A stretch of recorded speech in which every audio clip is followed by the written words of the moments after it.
Assalamualaikum warahmatullahi wabarakatuh.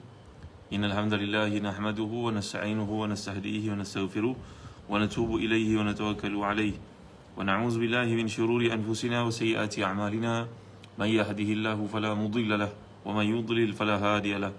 Allahumma salli wa sallim wa barik ala Muhammad wa ala ali Muhammad kama sallaita wa sallamta wa barakta ala Ibrahim wa ala ali Ibrahim fil alamin innaka Hamidum Majid. Amma ba'd. Alhamdulillah, para penonton yang dirahmati dan dikasihi sekalian, alhamdulillah syukur pada Allah SWT kerana pada pagi ini kita dapat menyambung lagi perbincangan kita, dan kitab yang saya pilih seperti biasa adalah Adab Membaca Al-Quran oleh Al-Imam An-Nawawi. Sila buka pada muka surat 47, iaitulah pada bab lanjutan adab-adab penghafaz Al-Quran. Penghafaz yang dimaksudkan di sini adalah pembaca Al-Quran, pembaca Al-Quran dan juga guru yang mengajar Al-Quran, anak murid, setiap orang yang berkecimpung dengan Al-Quran. Maka Al-Imam An-Nawawi mengingatkan adab ini. Pada muka surat 47 berkata pengarang, moga-moga Allah merahmatinya dan memberkatinya dan bermanfaat kepada kita dengan ilmu yang beliau catatkan. Nafa'ana biulumihi fid darain, amin. Bab pada menyatakan sentiasa menjaga Al-Quran pada waktu malam. Penghafaz Al-Quran adalah memberikan perhatian yang lebih terhadap pembacaan Al-Quran pada waktu malam dan salat malam. Kerana Allah berfirman, A'udzubillahi minasyaitanirrajim, min ahlil kitabi ummatun qa'imatun yatruna ayatillahi ana al-layli wa hum yasjudun yu'minuna billahi wal yawmil akhir wa ya'muruna bil ma'ruf wa yanhauna 'anil munkar wa yusari'una fil khairat wa ulaika minas salihin. Sadaqallahul azim.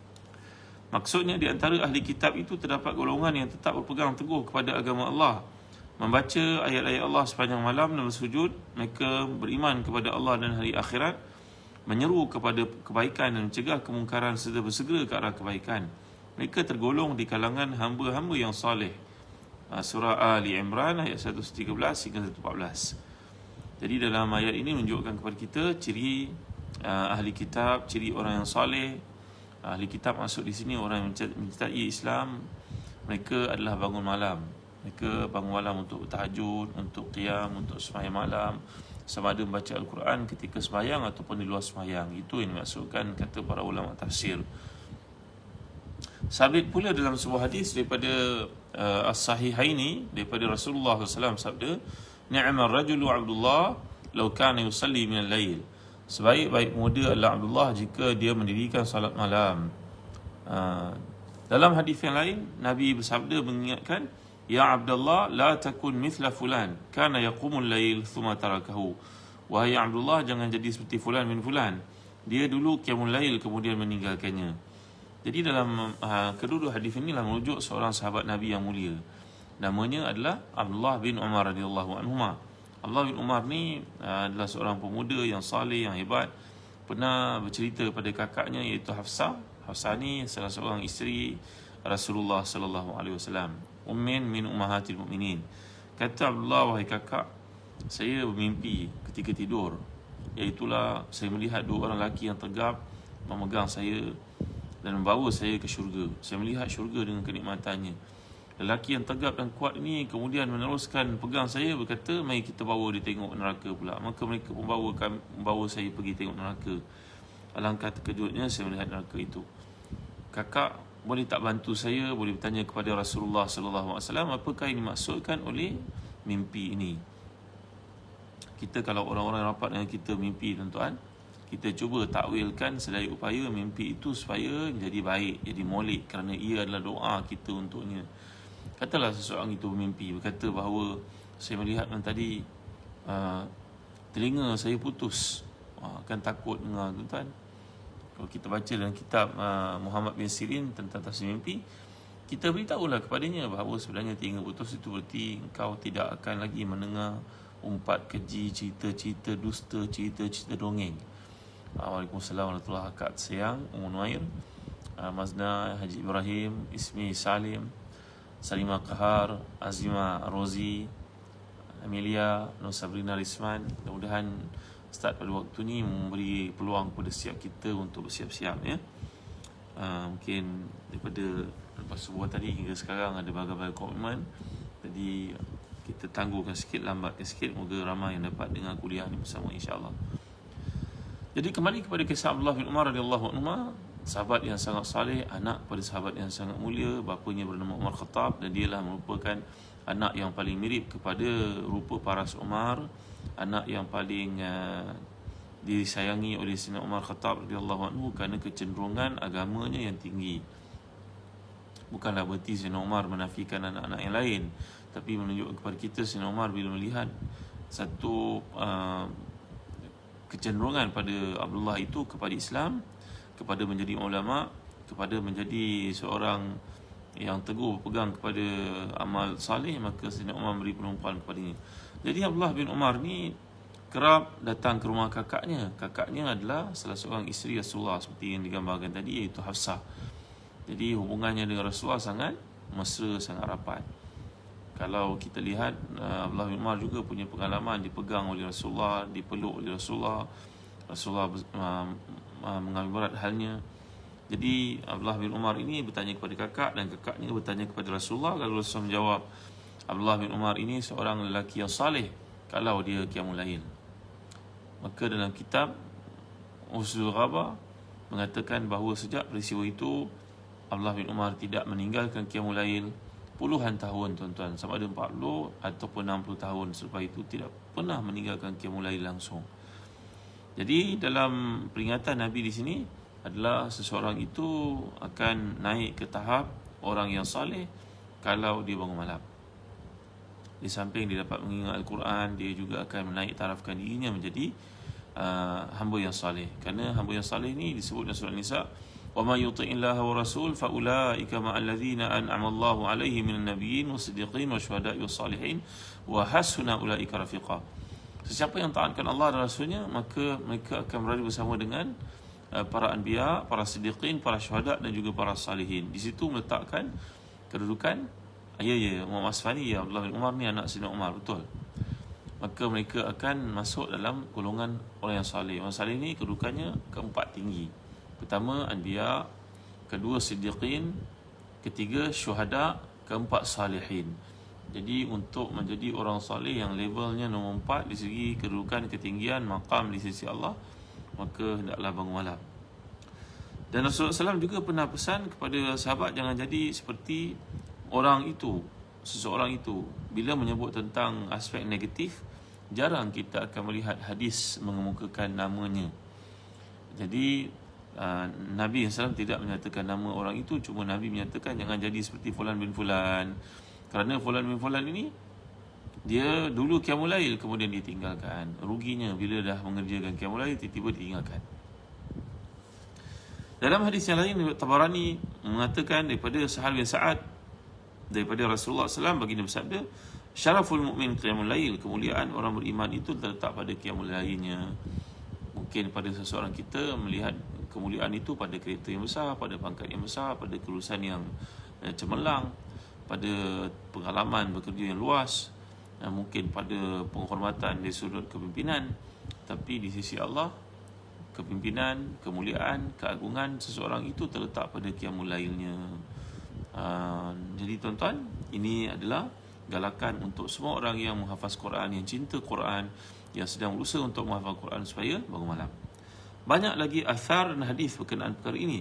Abu Ahwas Al-Jushami berkata, sungguhnya ada seorang lelaki mendatangi khemah pada waktu malam.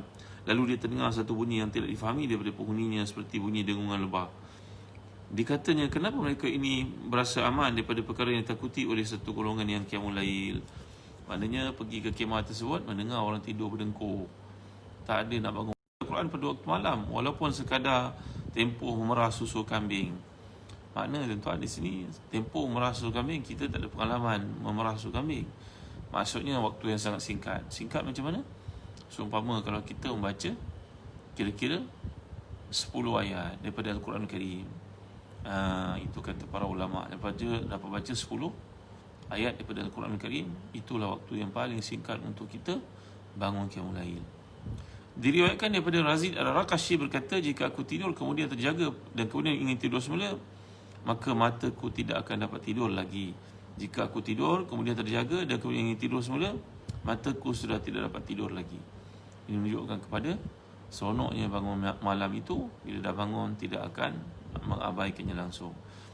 Aku berkata salat malam dan baca Al-Quran dipilih sebagai ibadah pada waktu malam ketika keduanya lebih sempurna untuk melembutkan hati, lebih kuat untuk menghindarkan segala kesibukan, kelalaian dan menguruskan berbagai keperluan, lebih memelihara daripada sifat riak dan sifat-sifat yang merosakkan.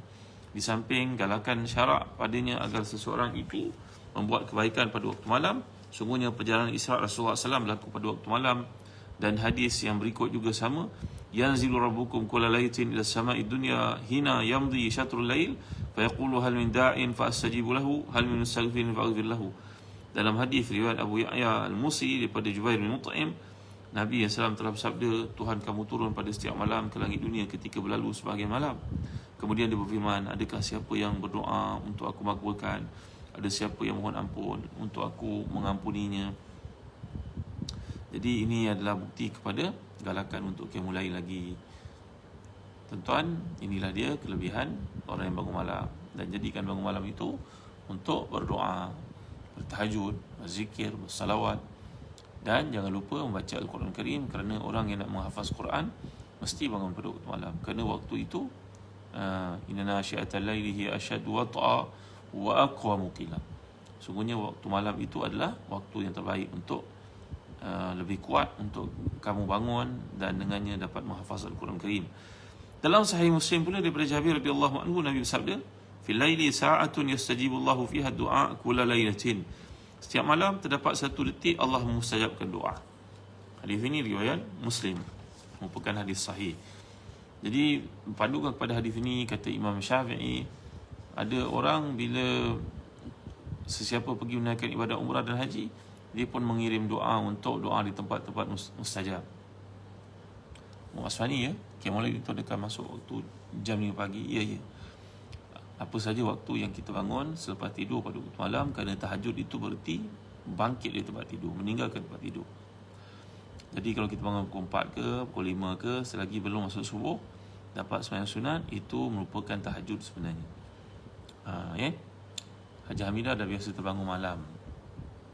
Kalau tak bangun rasa tak selesa, Allahu Akbar, alhamdulillah, tahniah Haji Hamidah, ya. Alhamdulillah, syukur. Dr. Azia, Nabi bangun malam, tidur sekejap bagi refresh untuk subuh. Syama'il, ya. Abu Afifah Ayash, betul. Ya. Penulis kitab Bahjatul Asrar meriwayatkan sebuah asar dengan sanadnya daripada Salman Al-Anmati berkata, aku melihat Ali bin Abi Talib dalam mimpi bersyair, kalau bukan kerana orang yang ibadah waktu malam dan bukan banyak berpuasa pada siang hari, saya tentu bumi akan bergoncang di bawah kamu pada waktu sahur, kerana kamu adalah kaum yang jahat dan tidak melakukan ketaatan.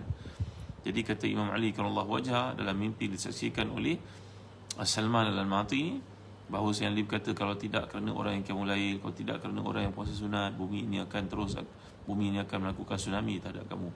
Kerana biadabnya kamu, kurang ajarnya kamu, banyaknya dosa-dosa kamu. Walaupun demikian Allah menutup aib kamu, kamu masih lagi tidak mahu qiyamul lail, kamu masih lagi tidak mahu puasa sunat. Jadi ini kata Imam Ali dalam mimpi disaksikan. Ketahuilah bahawa kelebihan qiyamul lail membaca Al-Quran tetap diperolehi sama ada dalam keadaan yang sedikit atau banyak. Semakin banyak dilakukan, maka itulah yang afdal, melainkan bila dia menggunakan setiap malam kerana makruh untuk melakukannya secara berterusan.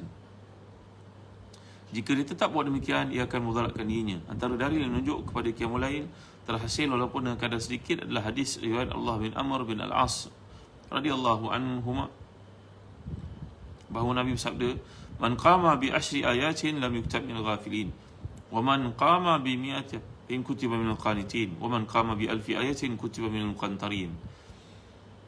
Siapa yang bangun waktu malam baca 10 ayat daripada Al-Quran, dia tidak jadi di kalangan yang ghaflah, iaitu lalai. Siapa yang bangun waktu malam baca 100 ayat, maka dia akan ditulis di kalangan mereka yang taat.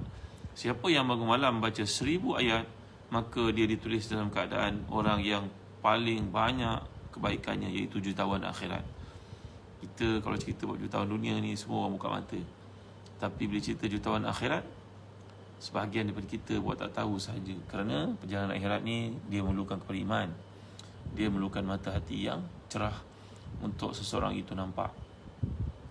Seumpama seorang berjalan pada kegelapan malam, kalau tak ada lampu slow, maka dia tak nampak apa pun di depannya. Lubang ke, kayu ke, ular ke, binatang berbisa ke, dia tak nampak. Tapi bagi orang yang nampak akhirat, bila menceritakan tentang jutawan akhirat, baca 1000 ayat semalam, dia akan berusaha untuk membacanya. Itu sebab seorang di kalangan salihin, tuan-tuan, bangun pada waktu malam, seorang wali Allah, bangun mengantuk sangat, bangun dapat sembahyang sekejap, tidur. Tiba-tiba dalam tidurnya dia melihat seorang wanita yang sangat cantik, sangat cantik. Kerana dalam Quran sentiasa mengatakan azwajun mutahhara, isteri yang ada dalam syurga itu isteri yang disucikan daripada segala kelemahan. Dia tidak mengumpat, dia tidak mengeji, dia tidak menghina, dia tidak ada haid, dia tidak ada sakit, dia tidak ada kencing, dia tidak ada buang air besar. Itu sebab kenikmatan syurga itu digambarkan demikian. Maka perempuan yang sangat cantik itu melihatnya, dan dia pun melihat, Allah, cantiknya kamu, haram bagiku untuk melihatmu. Perempuan itu berkata, bagimu melihatku adalah halal, aku adalah isterimu di akhirat, aku adalah bidadari, aku telah diciptakan 500 tahun sebelum ini. Masya Allah, hebatnya. Tapi alangkah malangnya bagimu, kerana kamu melambatkan pertemuan kita. Aku bimbang kamu tidak akan dapat bertemu denganku. Maka si Salih ini bila mendengar kata-kata tersebut, terkejutlah dia dari tidur. Maka barulah difahami maksudkan, kerana dia meninggalkan qiyamul lail itu, tempoh masa untuk pertemuan dengan orang yang dicintai di akhirat itu akan ditangguhkan oleh Allah. Maka mulai saat itu, si fulan ini, hamba Allah yang salih ini, tidak lagi meninggalkan qiyamul lail sampai dia meninggal dunia, tuan-tuan yang mulia Allah sekalian. As-Sa'labi menceritakan daripada Ibn Abbas radhiyallahu anhu berkata, man shalla bil laili raka'ataini faqad bata lillahi sajidan wa qa'ima. Siapa yang bangun pada waktu malam mengerjakan 2 rakaat, maka jadilah dia orang yang sujud dan rukuk kepada Allah pada malam itu, walaupun sembahyangnya cuma 2 rakaat. Cuma galakan saya kepada tuan-tuan dalam ceritakan orang hafal Quran ini, bagi kita yang tidak menghafal Quran, belum ada keupayaan untuk hafaz Quran, kalau dapat pada waktu malam bangun tahajud, bukalah Quran yang besar itu. Nanti saya tunjukkan kepada tuan-tuan ya, bagaimana cara membuka Quran yang besar ni. Letak, buka satu-satu, supaya kita dapat jadikan ia satu rutin dan target untuk menghafaz Al-Quran Al-Karim. Ya, jadi ini adalah satu usaha yang mulia. Mudah-mudahan dalam 600 hari kita qiyamul lail, 2 tahun kita dapat khatam Al-Quran Al-Karim. Baca satu hari cuma satu muka surat saja. Quran ada 600 lebih muka surat, 604 muka surat. Maka kalau kita dapat target 600 hari, iaitu 2 tahun, lebih kurang 2 tahun, kita dapat khatam the whole Quran. Ya, nak tuan-tuan, saya tunjuk pada tuan-tuan. Tuan-tuan tu siap siap.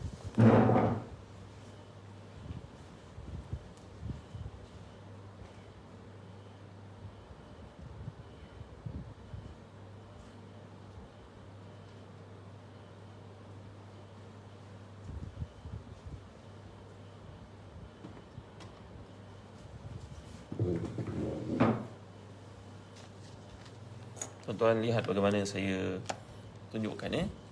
Katalah kita menghadap ke arah kiblat sedemikian.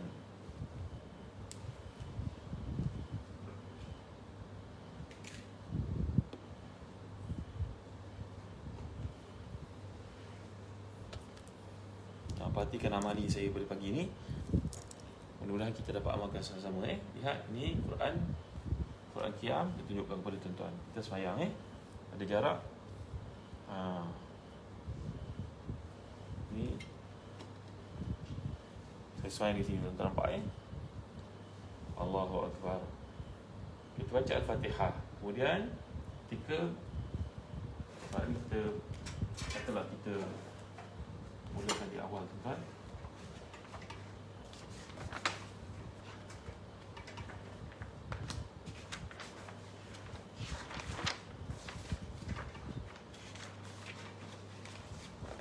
Tuan-tuan perhatikan kita sembahyang, kita boleh letak klip seperti ini. Kita baca satu malam cuma satu muka surat saja. Boleh baca kalau kita ada masalah penglihatan, boleh baca dekat seperti ini. Kalau kita ada masalah, kita boleh duduk, umpamanya duduk duduk pada waktu malam bagi yang uzur. Kita baca seperti ini, nampak tak tuan-tuan? Ya, kita boleh baca dan gerakkan buka muka surat. teruskan bacaan. Kerana sembahyang sunat ni ada kelonggaran dibandingkan dengan sembahyang fardu. Kalau sembahyang fardu kita tidak boleh banyak bergerak, tapi kalau sembahyang sunat dalam konteks menggunakan Quran, qiyam ini mudah-mudahan kita dapat target hafaz Quran, kita dapat target sempurnakan Quran, kita dapat target khatam Quran. Kalau kita perhatikan Quran yang berjumlah 600 lebih muka surat ni tuan-tuan, kita dapat baca sampai surah An-Nas 604 muka surat, insya-Allah dalam rakaat tahajud kita selama 2 tahun. Ya, jadi tak susah tuan-tuan. Jadi berarti kalau kita sembahyang, saya tunjuk kepada tuan ni, tengok lagi sekali. Ini adalah kiblat contohnya. Kita baca Al-Fatihah. Habis baca Al-Fatihah, kita baca pada surah Al-Baqarah ini contohnya. Satu hari, katalah satu rakaat kita baca 2 ayat. 2 ayat. 2 rakaat. Rakaat ketiga baca 3 ayat. Rakaat keempat baca 4 ayat contohnya, supaya kita dapat sempurnakan keseluruhan Quran kita dalam tahajud. Jadi letak target untuk baca Al-Quran, untuk baca Al-Quran, keseluruhan Quran dalam sembahyang. Kalau kita sedang sembahyang sunat, kita boleh buka Quran ni, tak ada masalah buka. Bahkan dalam sembahyang fardu sekalipun, seperti yang disebut oleh Al-Imam An-Nawawi dalam Majmu', harus untuk kita membaca Al-Quran yang terbuka, berpandukan kepada satu peristiwa ketika Sayyidatina Aisyah radhiyallahu anha didatangi oleh sekumpulan orang yang nak belajar tentang Islam. Maka tiba waktu sembahyang, Nabi tidak ada pada masa itu. Dia ada soalan, bagaimana sekiranya tidak ada stand untuk letak Al-Quran? Tak ada masalah, kita boleh letak di atas kursi contohnya, di atas rihal contohnya. Cuma Quran yang ada ni berat lah, sebab dia besar, dia perlukan pada satu stand yang kuat. Ya. Jadi ini boleh kita mulakan, kita target dari sekarang. Usahakan untuk khatam Quran dalam sembahyang, letak target untuk khatam Quran, supaya kita ada kepelbagaian baca Al-Quran. Kalau tidak, kita tentu akan baca surah yang sama saja. Ya. Satu rakaat boleh terus baca satu page. Rakaat kedua muka surat berikutnya. Terima kasih Dr. Azia, bagus. Ya, kalau dapat buat demikian bagus, tak ada masalah. Baru saya tahu ada kelonggaran bila salat sunat. Ya, salat sunat lain daripada salat fardu, kerana kita melihat dalam konteks Nabi kita sallallahu alaihi wasallam, sembahyang sunat Nabi sembahyang di atas kenderaan unta, kuda baginda sebagai contohnya sallallahu di atas himar baginda keldai. Tapi bila Nabi nak salat fardu, Nabi akan turun dari kenderaannya mencari arah kiblat dan sembahyang. Jadi dalam sembahyang sunat ada kelonggarannya. Dalam kereta ketika dekat dekat setengah-setengah traffic light yang lama pun kita boleh sembahyang sunat duha. Kita duduk kat rumah flat, umpamanya rumah apartment, kita start kereta pagi-pagi, boleh sembahyang sunat duha dalam kereta ketika tunggu kereta warm up itu. Ya. Baik, Ummu Umairah Syafuddin. Ya, boleh dapatkan kod ni dengan tuan-tuan menghubungi www.telagabiru.com.my. Tuan-tuan boleh order. Baik. Ustaz nak sujud, undur sedikit ke belakang. Ya betul, Jamilah Ibrahim, ya. Nak sujud, kita adjustkan kedudukan kita. Bila kita nak buka muka surat ataupun tak nampak, kita boleh ke depan baca. Saya tunjukkan lagi sekali. Tuan tengok baik, macam ni kan. Okay. Saya sembahyang pada jarak yang selamat untuk sujud. Tapi kalau saya tak nampak, saya depan. Qul nahbitu minha jami'a فإما يأتينكم مني هدى فمن تبع هداي فلا خوف عليهم ولا هم يحزنون والذين كفروا وكذبوا بآياتنا أولئك أصحاب النار هم فيها خالدون. Saya nak rukuk Allahu Akbar. Sami Allahu liman hamidah. Begitulah. Jadi maknanya kita boleh baca Quran ini dalam sembahyang tahajud yang kita maksudkan tadi dengan target untuk mengkhatam Al-Quran dalam sembahyang. Baik. Ada apa soalan lagi? Stand tu suami order dengan supplier yang jual buku dan Quran. Target baca Al-Quran dalam sembahyang sunat dan khatam dalam masa 2 tahun, insya-Allah Cija. Baik. Seorang lelaki yang fiqah satu malam dia tertinggal. Ya. Zaina. Quran saiz berapa Ustaz? Ni saya besar ni. Saya pun tak reti nak sebut saya apa ni. Ya, kalau saiz A4 macam ni.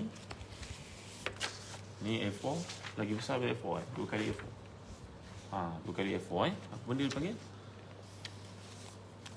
A5 apa benda Okey lah begitu. Boleh Ustaz tunjuk cara pergerakan kalau pegang mushaf kecil kat tangan? Oh baik. Kalau pegang mushaf kecil di tangan. Mana mushaf kecil saya? Nanti saya ambil siap. Tak tengok sekejap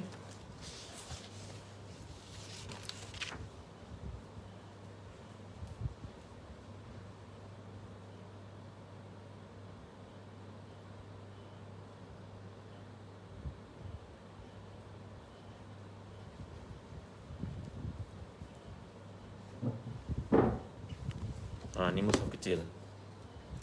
Saiz kocek. Kan? Okey. Ni kalau kita sembahyang kita boleh pegang beginilah.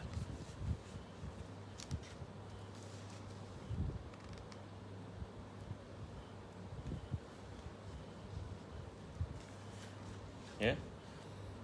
وقالت اليهود والنصارى نحن أبناء الله وأحباؤه قل فلما يعذبكم بذنوبكم بل أنتم بشر ممن خلق يغفر لمن يشاء ويعذب من يشاء ولله ملك السماوات والأرض وما بينهما وإليه المصير. Kan? Kalau gitu masuk ke dalam kocik. Allahu Akbar. Jadi pergerakan tersebut sikit-sikit tidak ada masalah kerana kita sembahyang sunat. Kalau sembahyang fardu, ia tertakluk pada 3 kali pergerakan yang berturut-turut. Baik. Nampak? Tuan Ihsan? Nampak saya biasa pakai Quran yang besar ni untuk sembahyang. Mudah-mudahan tuan-tuan pun dapat amalkan perkara ni. Dan mudah-mudahan kita dapat letakkan target sesama, kita khatam Quran dalam sembahyang tahajud. Ya, mudah-mudahan kita semua pakat jadi jutawan akhirat lah. Kerana kalau kat dunia kita tak jadi jutawan tak mengapa, masih ada beras untuk dimakan, masih ada sayur untuk ditanam, masih ada daging untuk dibeli. Tapi jutawan, kalau orang tidak jadi jutawan akhirat, semua orang akan menyesal. Orang mati syahid pun menyesal kerana kalau dia tahu ada amalan yang akan lebih meninggikannya, tentu dia akan buat, iaitu sembahyang sunat. Abdullah bin Umar yang saya ceritakan tadi, setiap kali dia nampak kubur, beliau akan sembahyang sunat. Orang bertanya kepadanya, mengapa buat demikian? Beliau menjawab, kerana sewaktu hayat Rasulullah berkata, orang ini sedang diseksa dalam kuburnya. Kalaulah dia mengetahui kelebihan sembahyang sunat, tentu dia tidak akan meninggalkannya sama sekali. Ya, jadi kejap lagi kita boleh sembahyang sunat syuruk. Nanti pukul 11 sembahyang sunat duha pula. Zuhur nanti jangan lupa yang cuti, cuba ambil kesempatan untuk sembahyang 4 rakaat sebelum zuhur. 2 rakaat, 1 salam, 2 rakaat salam. Lepas sembahyang zuhur nanti cuba buat 4 rakaat sunat selepas zuhur. 2 rakaat, 1 salam, 2 rakaat 1 salam. Nanti sebelum asar walaupun ia ghairu muakkad, cuba buat. Jadi itulah kelebihan orang yang mengerti tentang akhirat. Yang nampak mata hatinya menuju ke akhirat. Nampak perjalanan ke akhirat. Kalau kereta sedang bergerak, boleh sembahyang sunat duha ke Ustaz? Kereta sedang bergerak. Kita sedang bergerak boleh sebab pandu kepada hadis Nabi SAW. Nabi sembahyang atas kenderaan iaitu unta ataupun kuda ataupun himar baginda SAW. Cuma memang pastilah lebih selesa kalau kereta itu sedang berhenti. Baik. Pergerakan banyak Ustaz. Zuraida Abdul Aziz, dalam sembahyang sunat ada kelonggarannya. Sembahyang fardu cuma 3 kali pergerakan sahaja dibenarkan, maknanya kurang dari 3 kali. Dalam mazhab Syafi'i kita. Baik. Jadi kalau saya tunjuk sekali ada yang bertanya, tengok ni adalah contoh. Tengok baik Ini adalah Quran yang saya gunakan untuk sembahyang fardu ataupun sunat. Saya berada pada posisi yang sempurna untuk sujud. Jarak yang sempurna untuk sujud. Katalah mata saya tak nampak, lepas baca Al-Fatihah saya ke depan sikit untuk membolehkan saya baca ayat ni. Wa yunajjaynakum min ali fir'auna yasumunakum su'al azab يذبحون أبناءكم ويستحيون نساءكم وفي ذلكم بلاء من ربكم عظيم. Saya nak rukuk kan? Saya pergi belakang. Allahu Akbar. Itu Dia nampak? Tujuan kita tunjuk praktikal ni hanya untuk membolehkan tuan-tuan memahami kepentingan membaca Al-Quran pada waktu malam, kerana ia disaksikan oleh para malaikat. Dan sepatutnya setiap kita punya target untuk khatam Quran dalam sembahyang. Khatam Quran dalam sembahyang. Baik, kalau tuan-tuan minat untuk dapatkan Quran ni, tuan-tuan boleh menghubungi Telaga Biru ataupun Zahan Travel. Baik, di bawah ni pun ada nombor telefon, boleh tuan-tuan tanya pada mereka. Baik, jadi siapa yang bangun malam dengan 10 ayat, dia tidak akan ditimpa penyakit ghaflah. Siapa yang bangun malam dengan 100 ayat, dia dapat jolokan, title, golongan yang taat kepada Allah. Itu dipanggil sebagai qanitin, qunut, orang yang taat pada Allah. Dan orang yang baca 1000 ayat semalaman, maknanya satu malam dia baca 1/6 daripada maknanya kalau Quran ada 6236 ayat, dia membaca 1/6 daripada Al-Quran lebih kurang. 1/6, lebih kurang 1/6. Dia akan jadi jutawan akhirat, muqantarin. Baik. Seterusnya adab yang berikut, suruhan agar memelihara Quran dan ancaman supaya tidak membuatnya dilupakan. Sabit sebuah hadis yang diriwayatkan daripada Musa al-Asy'ari radhiyallahu anhu daripada Nabi SAW, baginda bersabda, ta'ahadu hazal Quran fa walladhi nafsu Muhammadin biyadihi lahu asyadu tafallutan min ibili fi uqliha. Jagalah Al-Quran, demi Tuhan yang nyawa Muhammad SAW berada dalam tangannya, dia lebih mudah terlepas sebanding dengan unta yang terikat pada talinya. Maksud yang dikemukakan di sini, analoginya untuk setiap orang Islam faham bahawa mereka yang hafal Quran kena sentiasa bangun malam, kena sentiasa menghafaz tasbih Quran. Kita yang anak-anak menjadi hafiz-hafizah ni, janganlah bangga setakat hafaz saja. Tolong adakan guru untuk membimbing mereka agar dapat mengingati semula ayat-ayat yang telah mereka hafaz. Kerana Al-Quran ini begitu mudah hilang daripada seseorang, lebih mudah daripada terlepasnya seekor unta dari tali yang mengikat, tuan-tuan. Ibnu Umar radhiyallahu anhu pula berkata, Nabi SAW sabda, innama mathalu sahibil Quran kamathalil ibil mu'allaqa in ahada 'alaiha amsakaha wa in atlaqaha zahabat. Iaitulah perumpamaan orang yang menghafal Quran seperti unta yang terikat. Jika dia menjaga, ia tidak lari. Jika ia melepaskannya, maka unta itu akan pergi tak kembali. Demikianlah tamsilan dikemukakan Nabi SAW. Mungkin kita tak memiliki unta, mungkin tak memiliki kambing, kita bandingkan seolah macam binatang yang lain.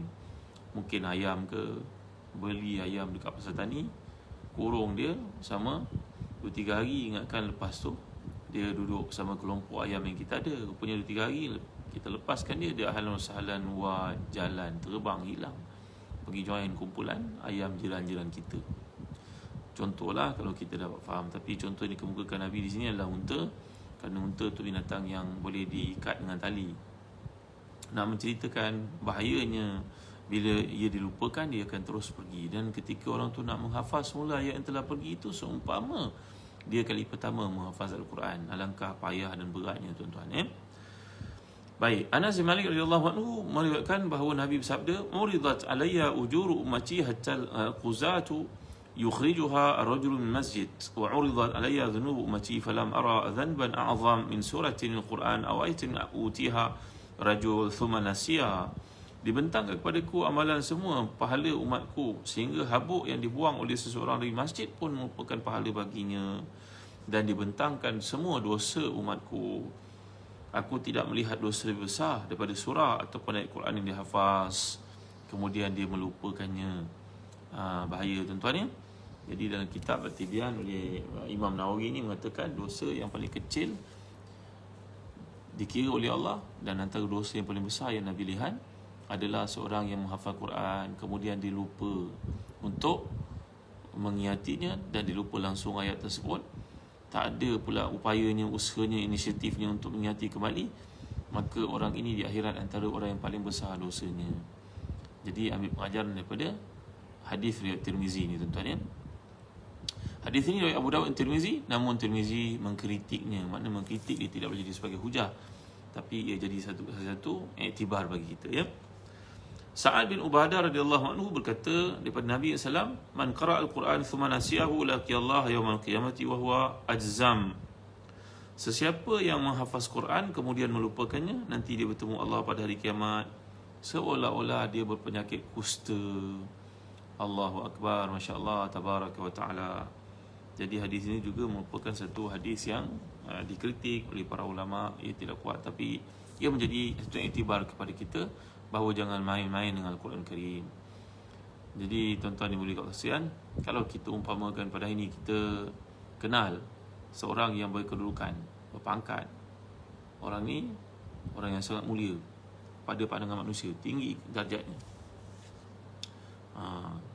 tiba-tiba kita berjumpa dengan dia dalam satu keadaan yang lain, jumpa dalam kapal terbang ke, jumpa dekat Mekah ke, kita dah tak ingat orang ni siapa, padahal orang ni raja. Dia pula buat baik pada kita, dia pernah bagi anugerah kepada kita, sebagainya. Kita jumpa dia, kemudian kita terlupa. Marah tak orang tu? Tuan-tuan agak, tuan-tuan agak. Jadi walillahil mathalul a'la. Bagi Allah contoh yang tidak layak dibawa sama dengan manusia, tapi mimbabi taqrib, untuk mudah faham. Tentulah Allah SWT murka kepada orang yang menghafaz kalamnya, kemudian kerana kesibukan dunia yang sementara ini habis diabaikan firmannya itu, sedangkan dia pernah menghafalnya satu masa dahulu. Ya, ada suatu cerita dikemukakan tentang seorang sahabat yang murtad. Beliau ni hidup pada zaman Nabi SAW. Dia merupakan orang Rom. Datang bertemu dengan Nabi, dia masuk Islam. Dan wahasuna Islamu, keislamannya menjadi baik. Tiba-tiba dia murtad. Dia balik ke negara Syria, pada masa itu belum lagi masuk di bawah naungan Islam. Dia murtad. Kemudian pada zaman Umar Khattab radhiyallahu anhu berlaku pembukaan negara Syria. Dia antara yang ditawan. Lalu tentera Islam yang menangkapnya bertanya kepadanya, fulan, dulu kau duduk kat Madinah kan, kau hafal Quran dulu. Kau hafal Quran, sekarang kau murtad. Apa yang kau ingat daripada Quran? Ada tak ayat yang kau ingat? Dia kata tak ada satu pun yang aku ingat, melainkan satu ayat saja. Rubama yawaddu alladhina kafaru law kanu muslimin. Ayat ini maksud, alangkah ruginya si kafir bila dia kembali kepada Allah, nanti dia dihumban ke dalam neraka, lalu dia berkatakan, kebaik kalau aku jadi orang Islam. Maknanya tuan-tuan, dia murtad, dia habis lupa semua ayat Quran yang dihafal. 6,236 ayat itu habis hilang. Tinggal satu ayat saja, ayat itu pun menjurus kepada situasi di akhirat, penyesalan berlaku kerana si kafir nanti di akhirat akan berkatakan, kebaik kalau aku jadi orang Islam. Itu satu ayat saja yang diingat. Baik tuan-tuan, alhamdulillah, syukur pada Allah, cukuplah setakat ni dapat kita kongsi pada pagi yang mulia ni. Jangan lupa milikilah kitab Adab Pembaca Al-Quran oleh Al-Imam Nawawi, yang merupakan karya Islam yang unggul, ulama Islam yang terkemuka, yang telah pun membuat buku ini, menulis buku ini lebih 700 tahun yang lalu, dan ia mendapat tempat di hati kebanyakan umat Islam merentas mazhab. Walaupun Al-Imam Nawawi seorang Syafi'i, buku ini dibaca di semua sekolah Islam yang ada di Turki, yang ada di India, yang ada di Pakistan, oleh penghafal Quran di Bangladesh, di Mesir, di Afrika, di Nigeria. Semua baca kitab ini bagi mengetahui hak-hak manusia, hak-hak Allah terhadap manusia. Bagaimana kita nak berinteraksi dengan ayat yang indah itu, ayat Allah SWT daripada Al-Quran. Nanti kita akan lihat hukum hakam berkaitan dengan orang yang haid, orang yang uzur, boleh tak membaca Al-Quran dalam keadaan tidak duduk, hukum-hukum yang bercerita tentang Al-Quran. Keseluruhan perkara dibincangkan dalam kitab, dia sangat manfaat ini. Alhamdulillah telah diterjemahkan dari Telaga Biru ke dalam bahasa Melayu buat kali pertama. Adab membaca Al-Quran oleh Imam Nawawi, imam besar mazhab Syafi'i yang telah wafat lebih 700 tahun ini, tuan-tuan. Dan terakhir sekali, saya sampaikan pesan penaja, ada tuan-tuan ada peluang, gunakanlah produk Batu Sauda yang kami telah jadikan dalam bentuk minyak birkah namanya. Mudah saja penggunaannya, tuan-tuan. Tuan-tuan hanya perlu keluarkan seperti ini, 2 biji pagi, 2 biji petang. Makan gini, bismillahirrahmanirrahim.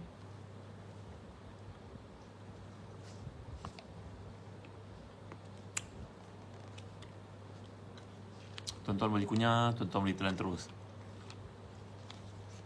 Nabi kalian SAW sabda, semua penyakit boleh rawat dengan Habatus Sauda kecuali mati. seorang sahabat pulang dengan cedera parah daripada peperangan. Dia suruh Nabi untuk menggunakan habbatus sauda dan dia pulih. Dan dia merawat kita pada semua penyakit dengan izin Allah melainkan kematian. Ia dipanggil sebagai habbatul barakah, bijirin kebaikan, keberkatannya. Alhamdulillah kami telah menjadikan dia dalam bentuk yang mudah untuk dimakan. Kalau bijirin seperti itu agak kelat dan pahit dan tengik. Tapi kalau kita minyakkan pun susah nak minum, maka kami jadikan dia dalam bentuk kapsul seperti ini. Tadi halal gel yang dipastikan halal. Saya makan 3 biji. Bismillah.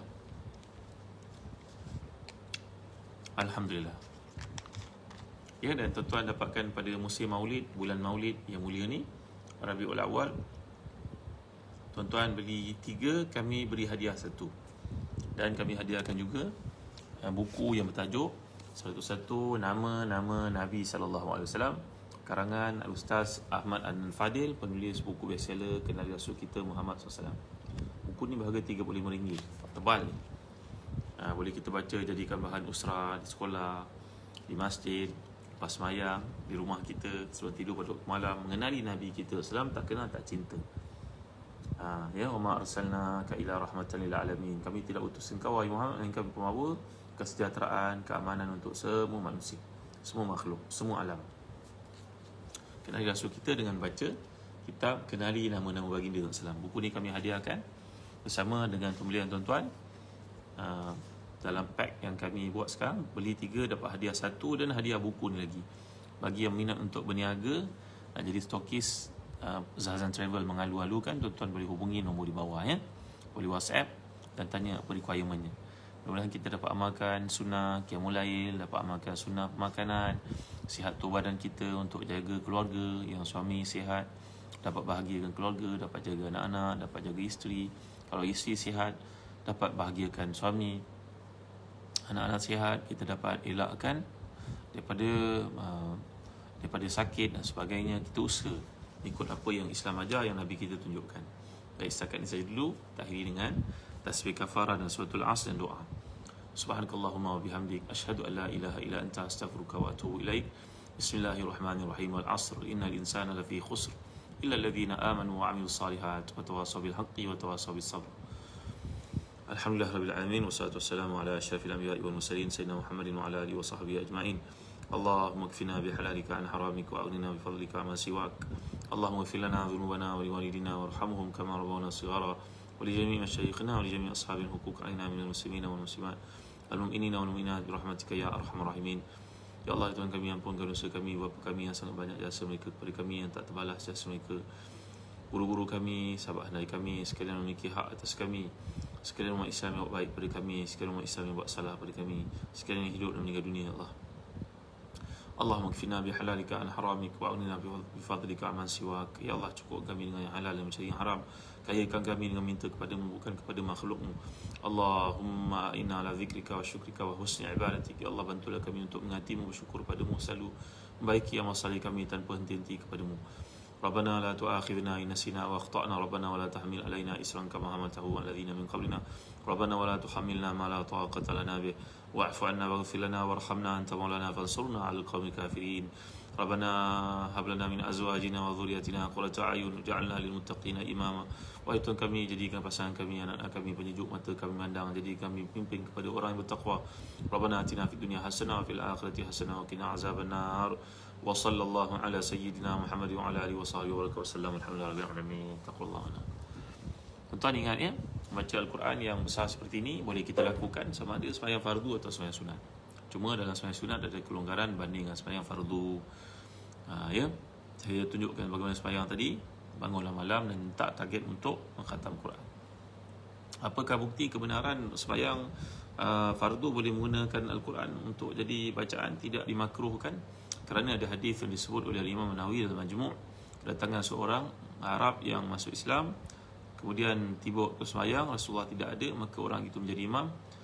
Walaupun dia berkata dia tidak hafaz Quran, maka Sayyidina Aisyah berkata, bacalah daripada apa yang tertulis. Maka beliau baca daripada apa yang tertulis. Imam Nawawi meletakkan dia sebagai hujah kebenaran baca Al-Quran dalam sembahyang walaupun sembahyang fardu. Jadi sembahyang sunat automatik memang boleh. Kerana dalam peristiwa itu beliau menjadi imam sembahyang fardu, Aisyah radhiyallahu anha menjadi makmumnya. Maka orang ini membaca Al-Quran daripada mushaf yang bertulis, Jadi boleh kita gunakan ni macam ni untuk bangun malam. Target 600 hari kita baca Quran ini, kita khatam dalam sembahyang sunat malam. Satu malam, satu muka surat. Cuba. Kalau lebih banyak daripada itu, alhamdulillah. Jadilah kita semua jutawan akhirat. Sekian, jumpa lagi. Dan sebelum berpisah, jangan lupa tuan-tuan, ambillah peluang untuk sembahyang sunat syuruk, dan sembahyang sunat duha. Sekarang dah masuk waktu duha, sembahyang sunat 2 rakaat. Jadi mudah-mudahan kita ditunaikan segala hajat kita seperti disebut dalam hadis. Ya bani Adam, irka' li raka'ataini min duha akfika akhirahu. Wahai anak Adam, bangunlah sembahyang sunat duha, aku sempurnakan keperluan hari kamu keseluruhannya pada hari ini. Dan yang kedua, itu tanda syukur kepada Allah Subhanahu Wa Taala, kerana sembahyang sunat duha adalah tanda syukur padanya.